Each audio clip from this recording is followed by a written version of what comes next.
भगवान राम को, भगवान कृष्ण को, बड़े बड़े राजा महाराजाओं को भी गुरु के दर पर जाना पड़ा।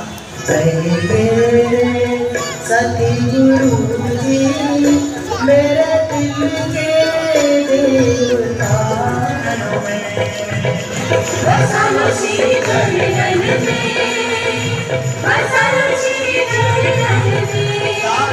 तो सभी प्रेमी भाई को मेरा जय सच्चिदानंद हाथ जोड़कर तो भाइयों दूध में छिपा हुआ सत्संग आश्रम में पूजा की सत्संग है स्टार्ट हो चुका है। और जब प्रकट हो गया तो सगुण है, आया हूँ बच्चे में छिपी हुई आश्रम में निर्गुण है। पीछे भी देख रहा हूँ कि आपको जहाँ तक आप नजर जाएंगे वहाँ तक आपको सब आदमी ही इंजीनियरिंग छिपी हुई निर्गुण है। ऐसे निर्गुण और सगुण दोनों एक ही है। आपको बैक से भी दिखाते हैं। आप एक अवस्था में बालक सत्संग भी चालू हो चुका है क्योंकि गर्मी इतनी हो रही ना, एक अवस्था में जवान, पंखे में काफी माताएं बहनें पीछे चला रही हैं। हो गए तो आप बदल गए हैं, आपकी अवस्था बदली है। चलते हैं आगे, इसलिए गुरु महाराज जी हमको सत्संग सच्चा सुख पाने के लिए गुरु महाराज जी के चरणों की बात कहिए कि सच्चा सुख गुरु महाराज जी के चरणों में है, जो सगुण है, क्योंकि सगुण से ही हमें लाभ प्राप्त होता है। पंडाल जहाँ तक लगा है ना वैसे खड़े निर्गुण तो सबके अंदर है। महात्मा जी सत्संग सुना रहे हैं।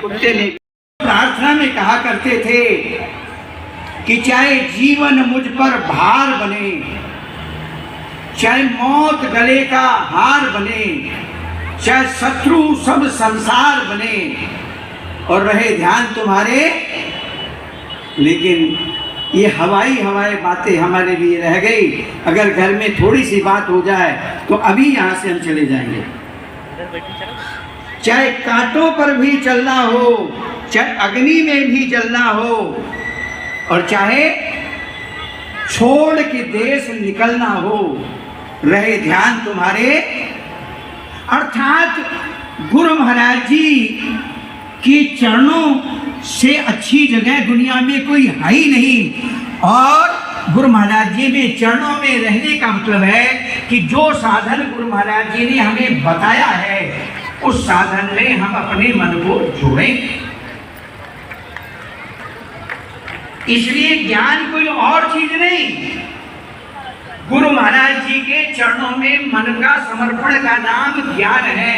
इसलिए जब भी उपदेश होता है तो हमसे ये वचन मांगा जाता है कि हमें अपना मन गुरु महाराज जी को देना।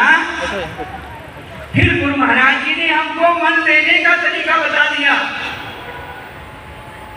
कि जो मैं ये साधना बता रहा हूँ, गुरु महाराज जी ने जो साधनाएं बताई है उनमें हम मन को लगाएंगे तो डायरेक्ट हमारे गुरु महाराज जी के चरणों में मन चला जाए। एक और प्रार्थना कहा करते थे, वह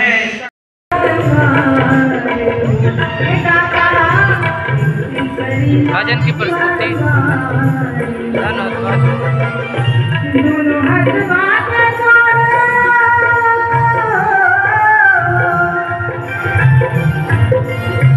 दोनों हाथ जोड़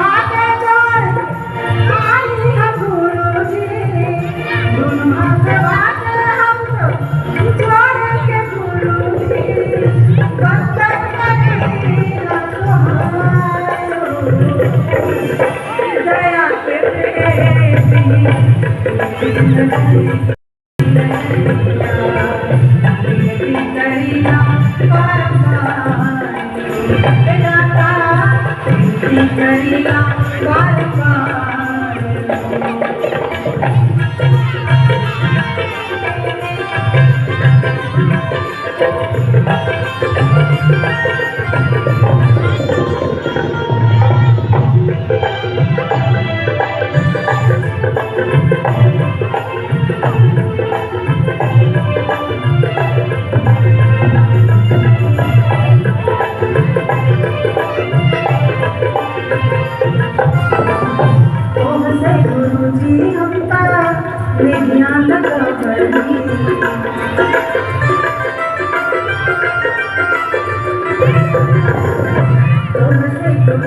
हमका दुनिया लगवली तोहरे सरनिया में सिरवा झुकवली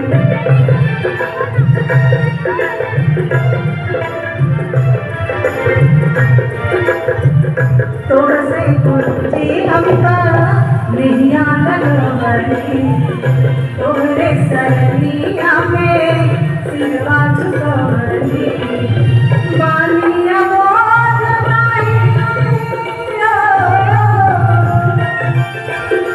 बानिया बोल हमके दिया बानी हम बोल हमके दिलवा नाही बाट चवलो बिचारे को दया के फेरी दया के फेरी नजरिया बेटी करीना बारंबार मोरे दाता बेटी करीना बारंबार दिल की देवता कोई हुआ न होगा प्रभु तेरी शान का है मेरे सतगुरु जी मेरे दिल की देवता कोई हुआ न होगा प्रभु तेरी शान अवतारियों तो दुनिया में आए बड़े बड़े उनकी बड़ाई का कोई कहाँ तक बयां करे अवतारियों तो दुनिया में आए बड़े बड़े उनकी बड़ाई का कोई कहाँ तक बयां करे कोई नशा मगर किसी को होगा ना हुआ कोई हुआ ना होगा प्रभु तेरी शान का मेरे सतगुरु जी मेरे दिल के देवता कोई हुआ न होगा प्रभु तेरी शान जिसको भी अपने नाम की नौका चढ़ा लिया बेखट की उसकी नाव किनारे लगा लिया जिसको भी अपने नाम की कश्ती चढ़ा लिया बेखट की उसकी नाव किनारे लगा लिया है अपनी उस नसीबी तो तुम सा बना कोई हुआ न होगा प्रभु तेरी शान सतगुरु जी मेरे दिल के देवता कोई हुआ न होगा प्रभु तेरी हर पल ही तेरे नाम में ये मन रंगा रहे हर पल ही तेरे नाम में ये मन रंगा रहे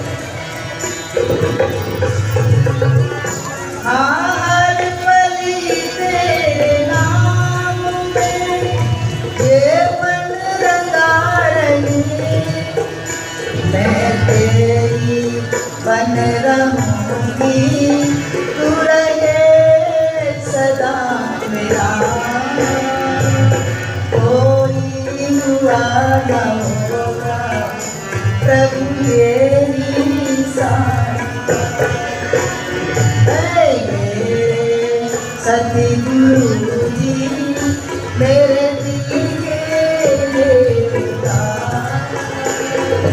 कोई हुआ न होगा प्रभु तेरी साथ,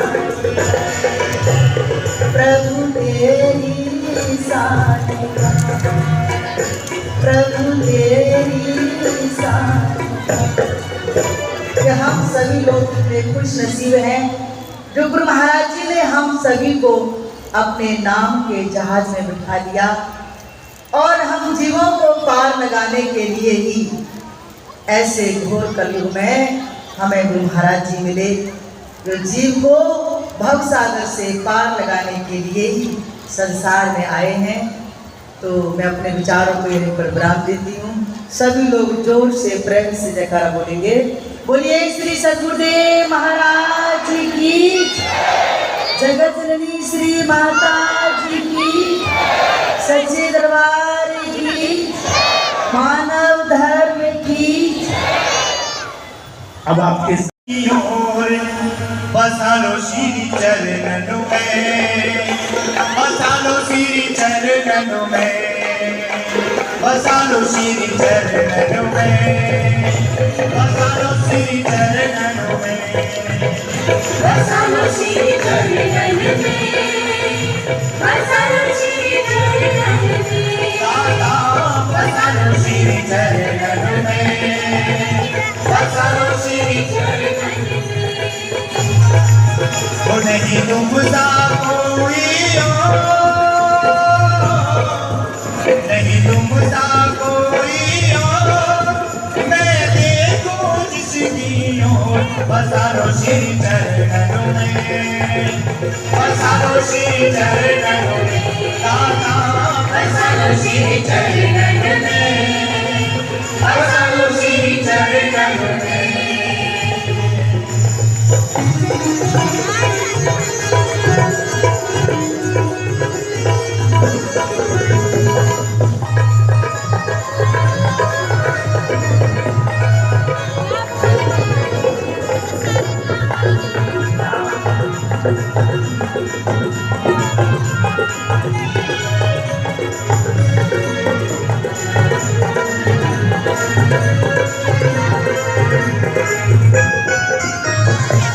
सब जग छोड़ तेरे दर आया, सब जग छोड़ तेरे दर आया, सब जग छोड़ तेरे दर आया, सब जग छोड़ तेरे दर आया।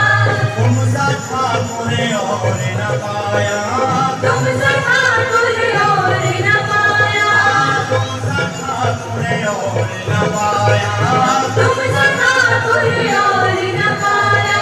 दर पे खड़ा कर दो, तेरे दर पे खड़ा कर दो, नहीं तुम सा कोई और, बसालो श्री चरणों में, बसालो श्री चरणों में, बसालो श्री चरणों में, बसालो श्री चरणों में।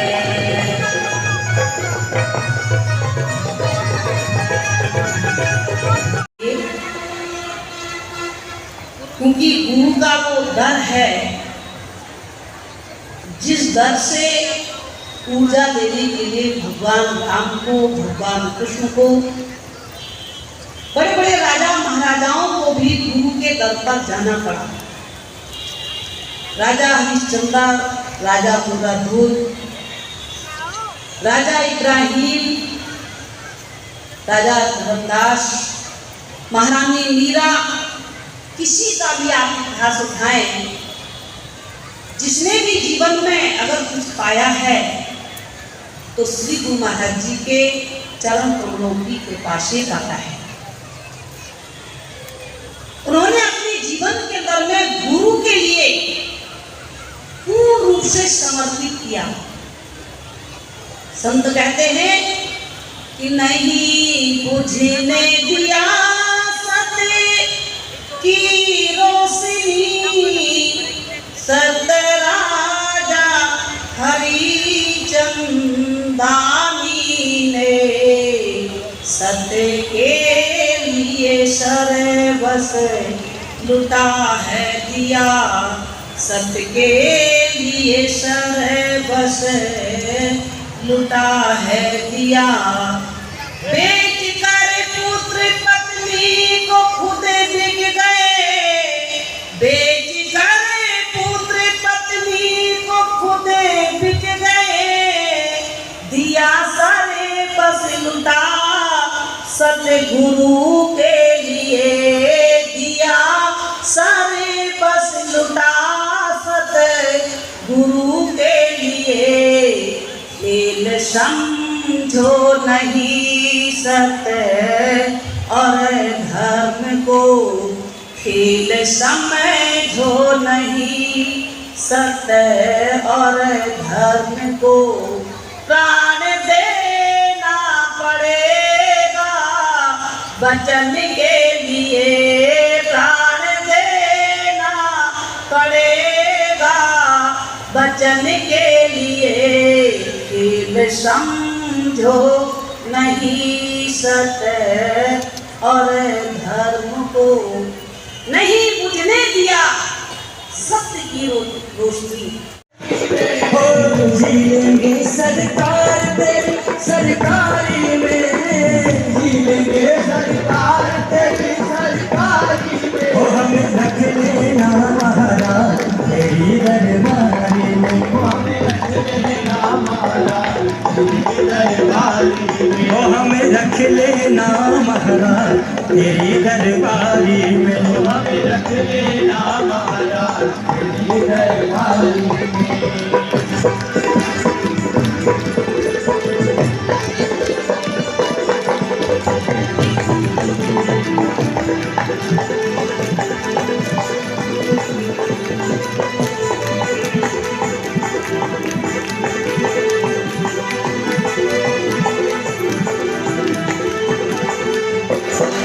तेरा रुतबा तेरा नजारा दो जहां से न्यारा है, तेरा रुतबा तेरा नजारा दो जहां से न्यारा है, तेरा रुतबा तेरा नजारा दो जहां से न्यारा है, तेरा रुतबा तेरा नजारा दो जहां से न्यारा है। गुरुवर मेरे तुम सा न कोई, गुरुवर लगता मुझको प्यारा है, गुरुवर मेरे कोई लगता मुझको प्यारा है। आ गया मुझको मौज तेरी यारी में, आ गया मुझको मौज तेरी यारी में, ओ हमें रख लेना महाराज तेरी दरबारी में, ओ हमें रख लेना महाराज तेरी दरबारी में, ओ हमें रख लेना महाराज तेरी दरबारी में, ओ हमें रख लेना महाराज तेरी दरबारी में।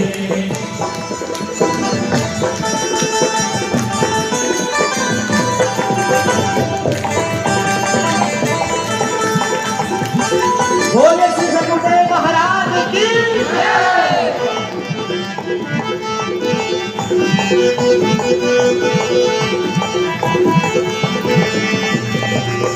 तुम जो भी हो सगवर काम वैसा ही करो, तुम जो भी करो गुरुवर काम वैसा ही करो। तेरे लिए अगर मरना पड़े तो तेरे दर पर ही मरो, तेरे लिए अगर मरना पड़े तो तेरे दर पर ही मरो।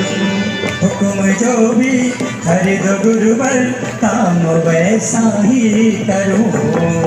सज्जनों,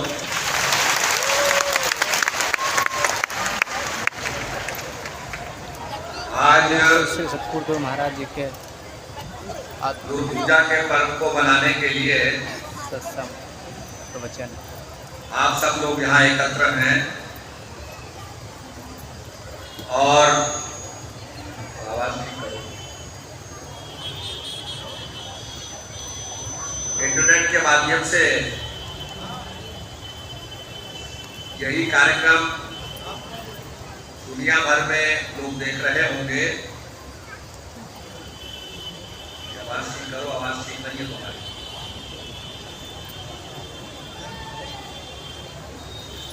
संसार के लिए हम समय निकालते हैं। कोई जन्मदिन मनाता है, कोई एनिवर्सरी मनाता है, कोई विवाह उत्सव करता है, कोई मदर्स डे, कोई फादर्स डे, अनेक पर्व हम मनाते हैं। पर जहां पर सदगुरु महाराज जो हमें ज्ञान देते हैं, उनका पर्व मनाने के लिए हम लोग गुरु पूजा मनाते हैं। और कहा भी है, थोड़ा आगे आवाज तेज करो, उसका कुछ करता रहता है। ज्ञानांजन सदगुरु दिया, अज्ञान अंधेर विनाश, हरि कृपा ते संत भेटिया, नानक मन प्रकाश।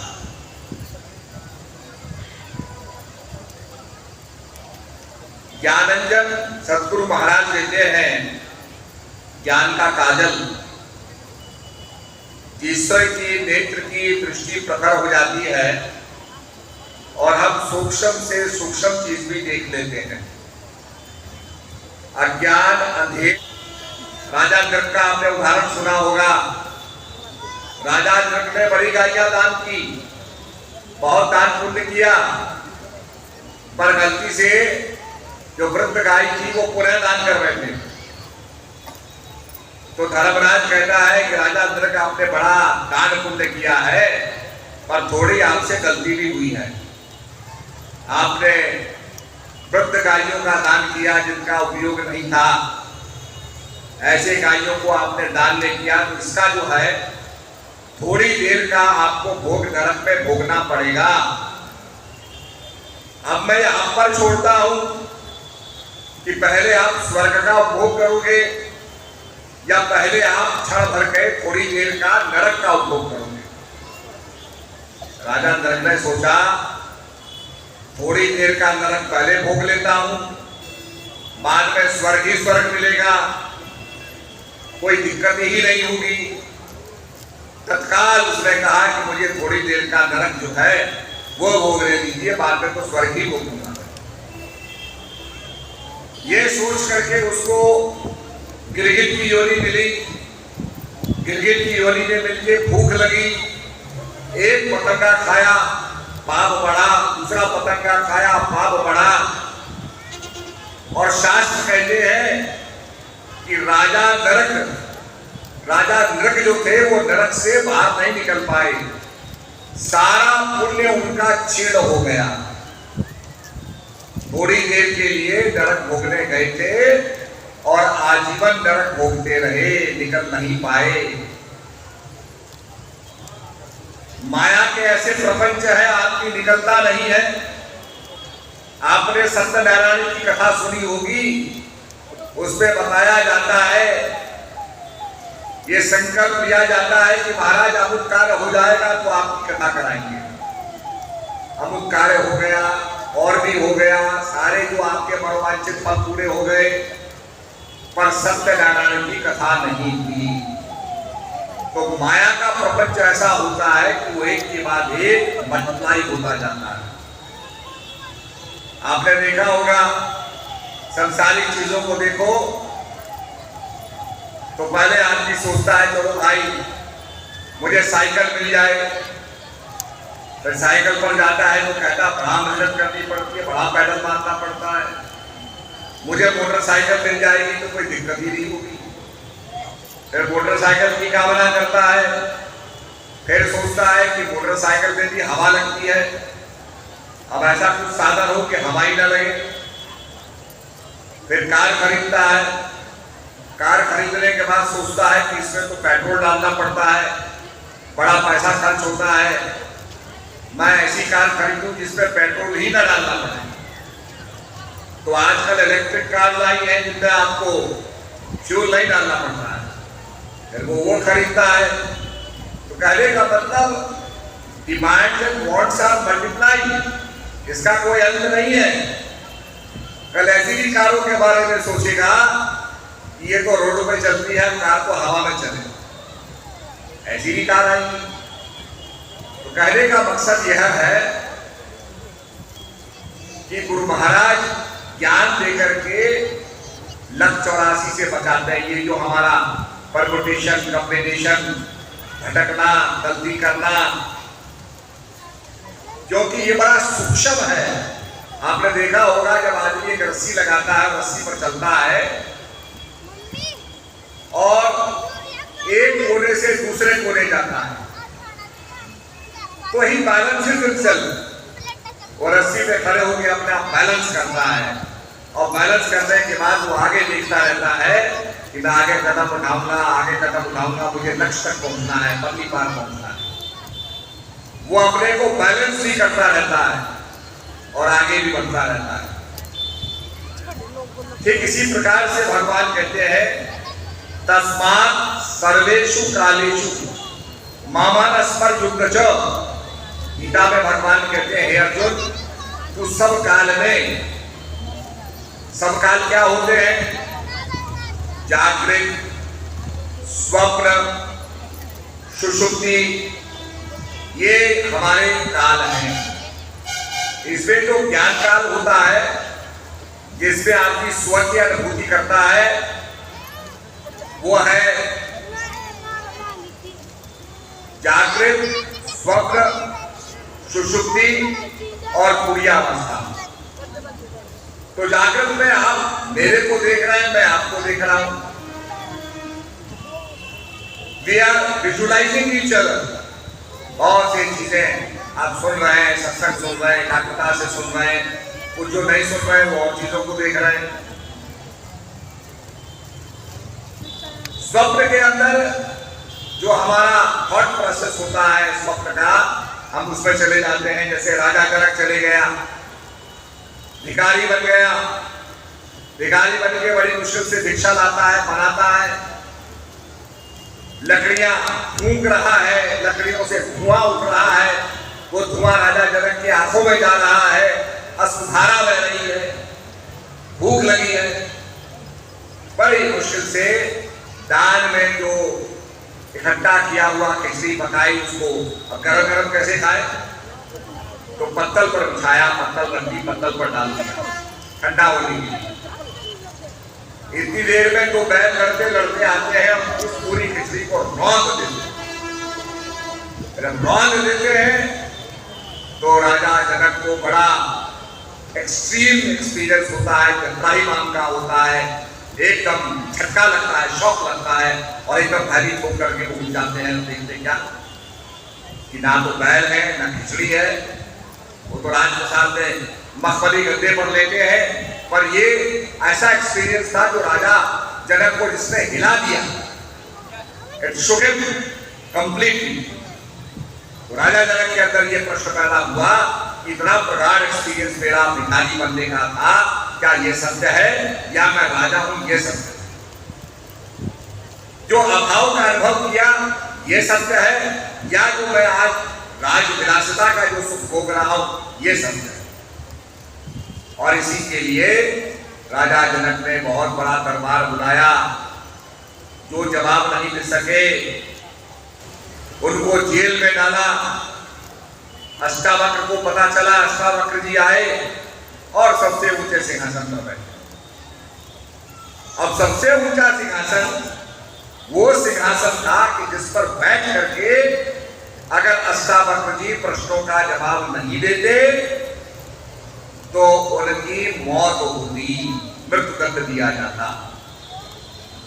नीचे बैठ करके अगर जवाब न दे पाते तो कारागार में डाल दिए जाते, जैसे उनके पिता कारागार में पड़े थे। पर राजा जनक के सामने अष्टावक्र को कॉन्फिडेंस था, ज्ञान था, और ज्ञान के कारण वो सीधे ऊपर बैठते हैं। राजा जनक इशारा करते हैं मंत्री से पूछो। मंत्री पूछने लगता है तो अष्टावक्र कहते हैं मंत्री तुम्हारा तो ये प्रश्न ही नहीं है, जिसका प्रश्न है वो पूछे, वो अपने पिता को आगे रखे। तो राजा जनक पूछते हैं, तो राजा जनक को यही कहते हैं अष्टावक्र कि इतनी बड़ा सभा तुमने बुलाई है राजा जनक, ये तो चमारों की सभा बुलाई है। बड़े बड़े मनीषी, बड़े बड़े विद्वानों को चमार। अष्टावक्र ने कहा सब स्तब्ध हो गए। पहले तो हंस रहे थे, ये कुब्बड़ मुनि, ये टेढ़ा बेड़ा अंग वाला, ये लटक लटक के चल रहा है, ये क्या जवाब देगा। जब सबको चमार कहा गया तो सब बड़े स्तब्ध हो गए, ये तो हमारा अपमान है, अब इसको कैसे जस्टिफाई करते हैं, क्या तर्क देते हैं इसकी पुष्टि के लिए। तो अष्टावक्र कहते हैं राजन, मैं जब सभा में आया, मैं लुढ़क लुढ़क के चल रहा था, मेरे अंगों को देख के ये सब हंस रहे थे, ये क्या जवाब देगा। राजन, गन्ना टेढ़ा बेढ़ा होता है, उसका रस टेढ़ा बेढ़ा नहीं होता, रस तो स्वीट होता है, मीठा होता है। इनको चमड़े का ज्ञान है, इनको लेदर जो शरीर का चमड़ा है उसका ज्ञान है, उसके टेढ़े मेढ़े अंगों का ज्ञान है, इनको ज्ञान नहीं है, इसीलिए ये हंस रहे थे। जब इतना प्रभावशाली बात सुनी तो राजा जनक को विश्वास हुआ कि यह मुझे ज्ञान देंगे। उसने पूछा महाराज क्या सत्य है, यह सत्य है या वो सत्य है। पूरा वृतांत बताया, पूरा स्वप्न बताया और जो वास्तविकता थी वो बताई। तो अष्टावक्र कहते हैं ना ये सत्य है ना वो सत्य है। जो अनुभूति करा रहा है, one that is conscious, that consciousness is true, जिससे हम इस चीज का आभास कर रहे हैं वो सच्चाई है। और तब वो जब ज्ञान देते हैं तो राजा जनक को ज्ञान होता है। राजा जनक विनयी कहलाते हैं और राजा जनक ने सुखदेव मुनि को ज्ञान दिया। और ये सारी कथाएं हम सुनते आए हैं, पर इन सारी कथाओं का आधार क्या है कि सुखदेव मुनि जैसे व्यक्ति को गुरु के पास जाना पड़ा।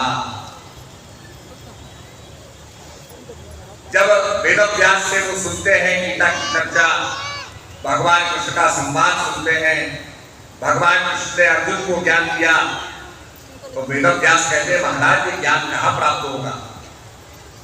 वेदव्यास से सुखदेव मुनि पूछते हैं ज्ञान कहाँ प्राप्त होगा। तब वेदव्यास कहते हैं कि समय के तत्वदर्शी जो हैं वो जनक विदेही हैं, उनके पास जाओ, वो तुम्हें ज्ञान देंगे। तो पहुंचते हैं उनके दरबार में।